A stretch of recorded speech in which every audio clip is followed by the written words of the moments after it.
In 2019, a Jakarta resident posted a photo of his flooded living room with the caption, "Just another Tuesday."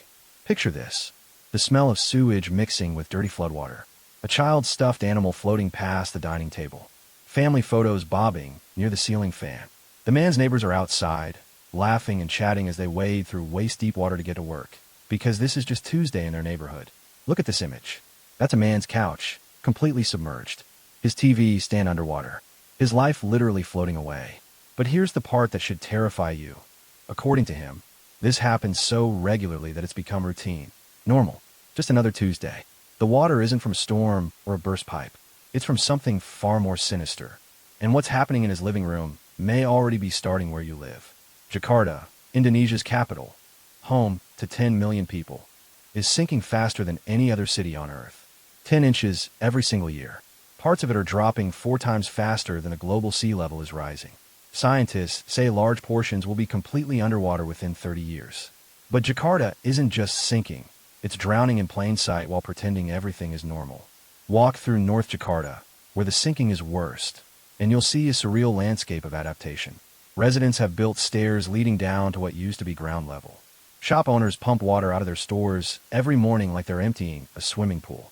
Children play in streets that are permanently flooded, treating contaminated water like a neighborhood swimming hole. But it's the human stories that reveal the true cost. The Sari family lived in the same house for 3 generations, until last year, when the foundation cracked so severely that the walls started separating. They watched their ancestral home literally fall apart as the ground beneath it disappeared. Their grandmother refused to leave until the day the kitchen floor collapsed into the basement. They're not alone. Entire neighborhoods have been abandoned as families finally accept that their homes are uninhabitable. But here's what's chilling. Most residents aren't fleeing, they're adapting. The psychological adaptation is complete. What should be an emergency has become routine. And the government? They've elevated denial into official policy.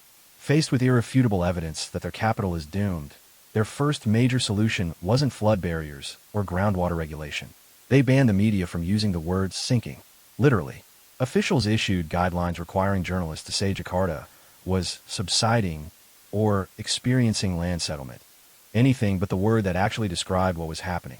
When that didn't stop the water, they tried building higher seawalls while continuing to allow unrestricted groundwater pumping, the primary cause of the sinking. It's like putting a Band-Aid on a severed artery while continuing to cut deeper. Only when the situation became undeniably catastrophic did they announce their ultimate solution: abandoning Jakarta entirely. The government is spending $32 billion to build a new capital city from scratch. But they're not calling it an evacuation. They're calling it a planned development to reduce overcrowding. Even as they flee their sinking capital, they won't admit they're fleeing. If Jakarta represents denial as survival mechanism, Venice represents something more complex. Denial as cultural preservation. Because when your city is not just a place to live, but a work of art, admitting it's doomed feels like destroying it twice. Venice has been slowly sinking and flooding for centuries, but the situation has accelerated dramatically. The city now experiences severe flooding over 100 times per year. St. Mark's Square, once flooded only a few times annually, is now underwater every few weeks. Yet Venice markets itself as eternal, timeless, unchanging. Tourism materials never mention that the city you're visiting might not exist for your grandchildren. The beautiful lie is maintained at every level. Here's your visual challenge. I'm going to show you 2 photos of Venice. One shows the city during an ordinary day, and one during a flood. Can you tell which is which? If you guess that both show flooding, you're right. What Venetians now call a normal day would have been considered a disaster 50 years ago. The baseline has shifted so completely that catastrophe has been redefined as inconvenience. The city's response has been the most expensive denial project in history. This system of underwater barriers was designed to hold back storm surges. It took decades to build, cost over €6 billion, and was delayed repeatedly by corruption scandals. When it finally became operational in 2020, it was already obsolete, designed for the flooding patterns of the 1980s, not the reality of today. But Moe's represents something deeper than failed engineering. It's a monument to the beautiful lie. Venice cannot admit it's dying because Venice without Venice is unimaginable. The city has become addicted to its own mythology. Local officials speak of living with water and adapting to change, never evacuation or managed retreat. They're planning for a future where residents navigate by boat between buildings, where ground floors are permanently abandoned, where normal life continues in a city that's no longer technically habitable. Venice is proof that beauty itself can be a form of denial. When something is precious enough, we'll preserve the illusion of its permanence even as we watch it disappear. But if denial always defines these sinking cities, why does it sometimes suddenly collapse? Now that you've seen Jakarta and Venice, you're witnessing something that goes far deeper than bad city planning. You just watched 3 brain traps that explain why people stay put even as their world literally disappears beneath them. The first brain trap is normalcy bias. Our minds are wired to assume that tomorrow will look like today. When change happens slowly, we adapt to each small shift without noticing the larger pattern. Remember that Jakarta resident posting flood photos? His brain has normalized living in a disaster zone because it happened gradually, flood by flood, year by year. That's normalcy bias in action. The second trap is optimism bias. We consistently underestimate the likelihood that bad things will happen to us personally. Studies show that even people living in flood zones believe they're less likely to experience flooding than their neighbors. The Venetians calling catastrophic floods routine weather.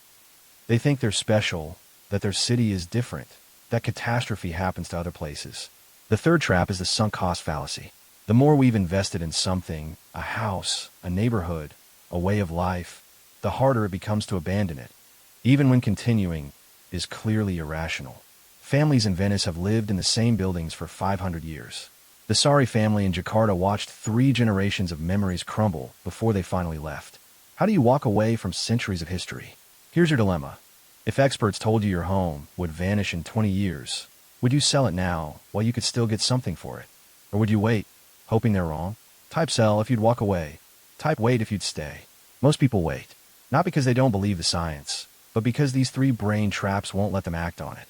These psychological patterns, normalcy, optimism, and sunk cost, create a perfect storm of inaction. They explain why entire civilizations can watch themselves disappear in slow motion, adapting to each stage of destruction until adaptation becomes impossible. But here's what's fascinating. These brain traps don't last forever. There's always a breaking point where denial suddenly collapses. There comes a moment in every slow-motion disaster when psychological adaptation reaches its breaking point, when the gap between reality and our mental models becomes too wide to bridge, when denial collapses all at once. For Venice, that moment came in November 2019. A storm surge reached 6 feet above normal sea level, the second highest flood in recorded history. St. Mark's Basilica flooded for only the 6th time in 1,200 years. The mayor declared a state of emergency and, for the first time, used words like apocalyptic and brought to its knees. But here's what made this flood different. It wasn't the water level. It was the realization that this was the new normal, not an exception. The day Venice finally admitted defeat changed everything. Within weeks, the city announced unprecedented measures. Permanent flood barriers around major landmarks, mandatory flood insurance for all residents, and, most tellingly, the first official discussions of strategic relocation for the most vulnerable neighborhoods. The psychological dam had burst. This pattern repeats across every sinking city. Denial doesn't fade gradually. It collapses suddenly. Years of adaptation and normalization are followed by rapid, overwhelming recognition that the situation is no longer manageable. In Jakarta, the breaking point came when flooding reached the presidential palace. Suddenly, after years of bureaucratic denial, emergency declarations appeared overnight. The new capital project went from future consideration to urgent priority in a matter of months. That's normalcy bias finally breaking. In Miami Beach, which floods during sunny weather due to rising seas, the breaking point is happening now. After decades of calling it nuisance flooding, city officials suddenly allocated $500 million for flood pumps and elevated roads. The language shifted overnight from managing water to existential threat. The psychology is always the same. Denial, adaptation, normalization, then sudden, overwhelming recognition of reality. The breaking point doesn't come when the situation becomes objectively worse. It comes when our brain traps can no longer maintain the comfortable fiction that everything is manageable. But if denial always collapses eventually, the real question is, will your city survive long enough to face that moment? Because by then, the window for proactive solutions has usually closed.